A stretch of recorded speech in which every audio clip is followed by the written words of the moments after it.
नमस्कार मित्रों, सूचना की दुनिया पर आपका स्वागत है। मैं हूं डॉक्टर सुभाष चंद्र सिंह, राज्य सूचना आयुक्त उत्तर प्रदेश। श्रावस्ती पर पहला वीडियो आप देख चुके हैं और प्रश्नोत्तर कार्यक्रम के माध्यम से आपकी समस्याओं पर हम चर्चा करते हैं और आरटीआई के बारे में तमाम प्रावधान बताते हैं। आज का वीडियो भी प्रश्नोत्तर कार्यक्रम पर भी आधारित है। जो बैठक मैंने श्रावस्ती में की थी उसमें जिज्ञासा समाधान का जो सत्र चला था, उस सत्र का एक अंश आज वीडियो के रूप में आपके सामने प्रस्तुत है।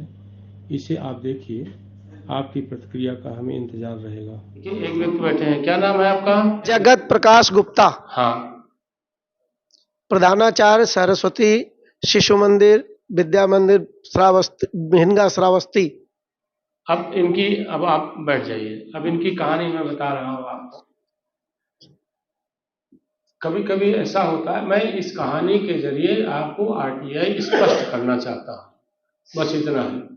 जैसे हमने शुरू में कहा कि जिसको परेशान करना है, जिसकी परेशान करने की नियति है, वो इधर उधर के सवाल करेगा, मूल बिंदु पर नहीं आता। वो शिकायत उसकी कहीं और होती है। अब वो शिकायत इसलिए नहीं बताता ताकि आरटीआई के माध्यम से उस शिकायत का समाधान हो जाए। अब गुप्ता जी ने जो बताया, जगत प्रकाश गुप्ता ने इनके यहाँ एक कर्मचारी था आउटसोर्सिंग पर, कॉन्ट्रैक्ट आउटसोर्सिंग ना, आउटसोर्सिंग पर था।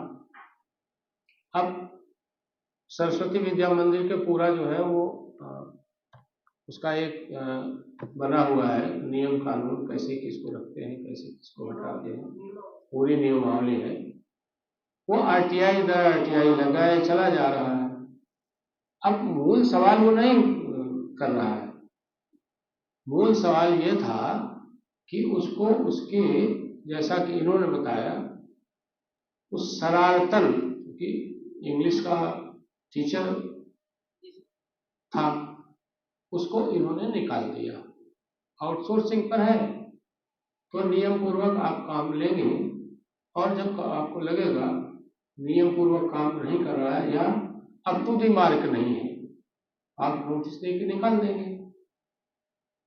अब प्रॉपरली नोटिस दे के इन्होंने निकाला तो अपने निकाले जाने के बारे में कोई आरटीआई उसने नहीं। एक आरटीआई, दो आरटीआई, 3, 4, 5, सरस्वती से उन्होंने कितने विद्यार्थी पढ़ते हैं, उनसे फीस कितनी ली जाती है, प्रधानाचार्य कौन है, सरस्वती विद्या मंदिर शिक्षा मंदिर को जो जमीन दी गई उसके कागजात हमको, असली बात नहीं कह रहा है। असली बात तो आरटीआई नहीं बता रहा। तो जो जैसा जब मांगता है वैसा जवाब इन्होंने दिया। जब मेरे यहाँ गया तो चूंकि वो आरटीआई एक्टिविस्ट के रूप में उसकी एक पहचान है। बार बार एक ही शिशु मंदिर विद्या मंदिर से, बार बार एक ही सरस्वती शिशु मंदिर से वो सवाल पूछ रहा है। तो संयोग से ये प्रधानाचार्य भी आए हुए थे, तो हमने इनसे पूछा कि असल मामला क्या है, जरा आप बताइए। तो इन्होंने बताया कि ऐसे ऐसे हमारे यहाँ इंग्लिश के टीचर थे और लापरवाही में, अनियमित रूप से पढ़ाने में, ज़्यादा समय इधर उधर की बात करने में, गुटबाजी करने में, कर्मचारियों के बीच असंतोष पैदा करने में इनकी ज़्यादा रुचि रहती थी, इसलिए इनको विधि सम्मत तरीके से हमने निकाल दिया। असल मामला यह है। और इनका 1500 रुपये बाकी है। आरटीआई जब इन्होंने लगाया तो आरटीआई मैंने जवाब भी दिया और मैंने इनसे कहा, और मैंने एक कर्मचारी को भेजा, इनका 1500 रुपये है, मैंने कहा इसको आप ले लीजिए और रिसीविंग हमको दे दीजिए। तो उनका नहीं, मैं अब आयोग में आपसे मिलूंगा। और फिर हमने कहा कि निकाला तो कोई नियम कानून होगा। फिर उन्होंने अपनी एक विद्या मंदिर की इस तरह की एक नियमावली थी, उसमें पेज संख्या खोला, उसमें बाकायदा इन्होंने अंडरलाइन किया और दिखाया कि ये हमारी नियमावली है, इस नियमावली का अनुपालन करते हुए हमने इनको निकाला। और वैसे भी हमारी संस्था वित्त पोषित है, हम इनको, इनके जो सवाल हैं बहुत सारे, उसमें बहुत अधिसंख्य के जवाब देने के लिए हम बाध्य नहीं है। असल मामला ये है, तो जब हमने उनसे पूछा कि ये 1500 रुपये तुमको अगर दे दे तो तुम्हारे घर गए थे तो तुमने लिया क्यों नहीं? कहा साहब हमने आरटीआई लगाई कि हमारा 1800 रुपये बाकी है या 2000 जो भी हो, हमको 2000, हमका 2000 के लिए तुम इतनी बार आए गए हो, उसमें 2000 से ज्यादा खर्च हो गया। कहा साहब ये तो जिद का सवाल था। अब एक व्यक्ति 1500 रुपये बाकी है और उसको घर पे जाकर के दिया जा रहा है कि एक रिसीविंग दे दो, अब वो जिद पकड़ लिया है कि नहीं आरटीआई लगा कर हमको परेशान कर ही देंगे।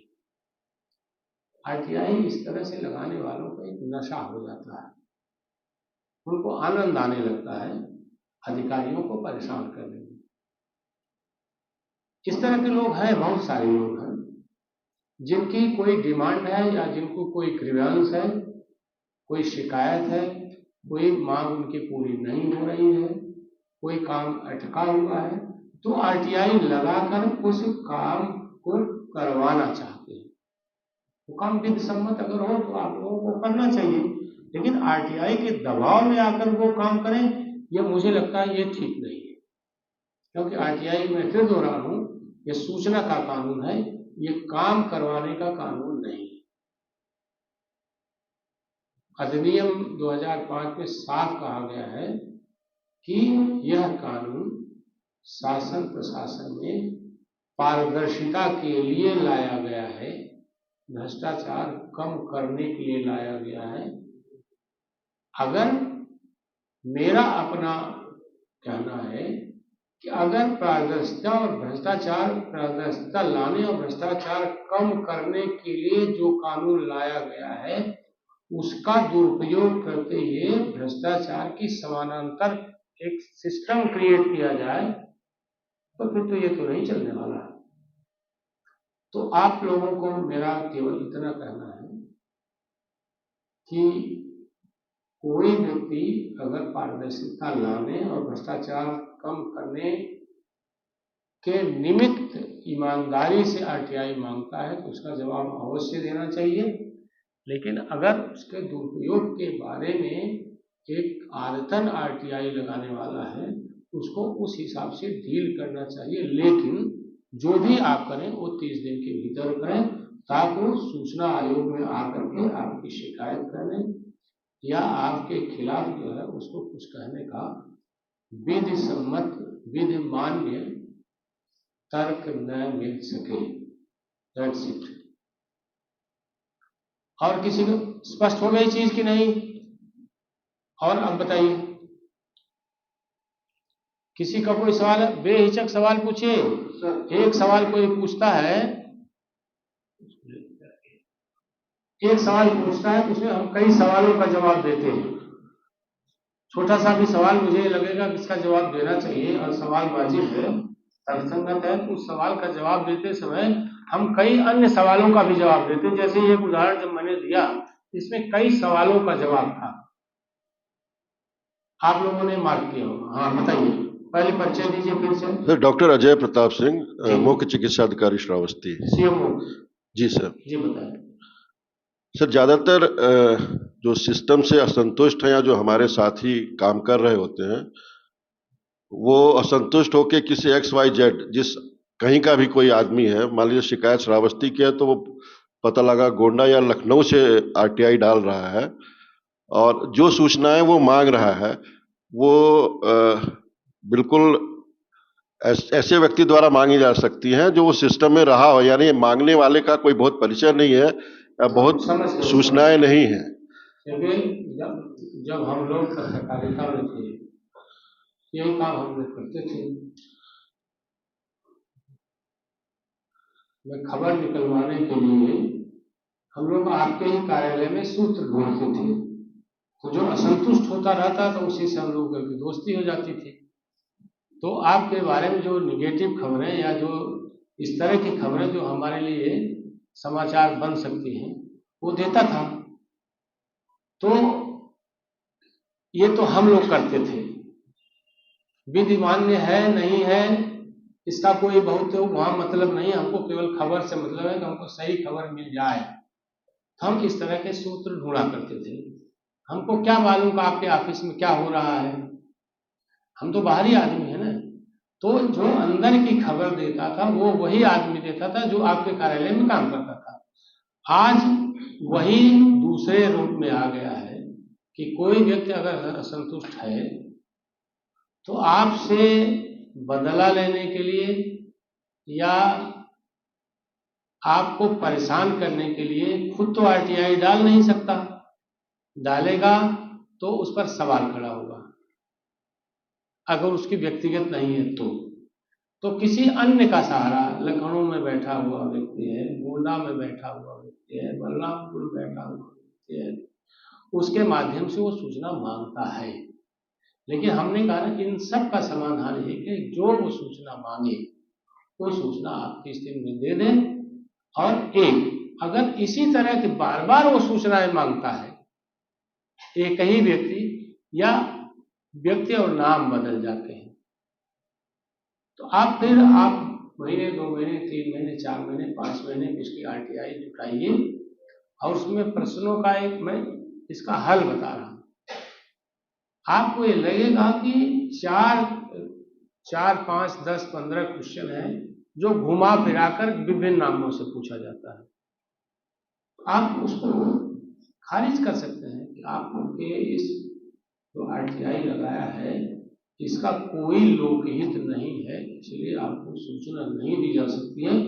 लेकिन आप इसको इन राइटिंग 30 दिन में कहिए।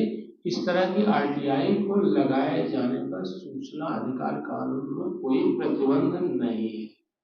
आप इस YouTube चैनल को लाइक करिए, सब्सक्राइब करिए, कमेंट करिए और शेयर जरूर करिए।